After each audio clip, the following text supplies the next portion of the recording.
Johor Skudai Daman தாமாய் ஜயாவில் உள்ள 2 மாடி வீட்டில் ஏற்பட்ட தீ விபத்தில் 3 மாத கர்ப்பிணி மற்றும் அவரது நண்பர் என இருவர் உயிர் இழந்தனர். இச்சம்பவம் தொடர்பாக உயிரிழந்த பெண்ணின் கணவர், வீட்டின் உரிமையாளர் மற்றும் அண்டை வீட்டார் உட்பட 5 நபர்களிடம் போலீசார் வாக்குமூலம் பதிவு செய்துள்ளனர். உயிரிழந்தவர்கள் 45 விழுக்காடு தீ காயங்களால் உயிரிழந்தது பிரேத பரிசோதனையில் உறுதி செய்யப்பட்டுள்ளது. இந்த வழக்கை திடீர் மரணம் என வகைப்படுத்தியுள்ள போலீசார் இதில் ஏதேனும் குற்றச்செயல்கள் உள்ளதா என்பது குறித்து விசாரணை நடத்தி வருகின்றனர். தீ விபத்துக்கான காரணத்தை கண்டறிய தீயணைப்பு துறையின் தடயவியல் பிரிவு மற்றும் மோப்பநாய் பிரிவு இணைந்து செயல்பட்டு வருகின்றன. சம்பவத்தின் போது உயிரிழந்த பெண்ணின் கணவர் வேலையில் இருந்ததால் உயிர் தப்பிய நிலையில் அவர்களுடன் தங்கியிருந்த 22 வயது நண்பரும் இவ்விபத்தில் சிக்கி பலியானார். மேலும் செய்திகளை தெரிந்து கொள்ள கீழே இருக்கும் பெல் பட்டனை அழுத்துங்கள்.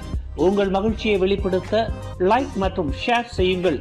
தொடர்ந்து திசைகளோடு இணைந்திருக்க சப்ஸ்கிரைப் செய்யுங்கள்.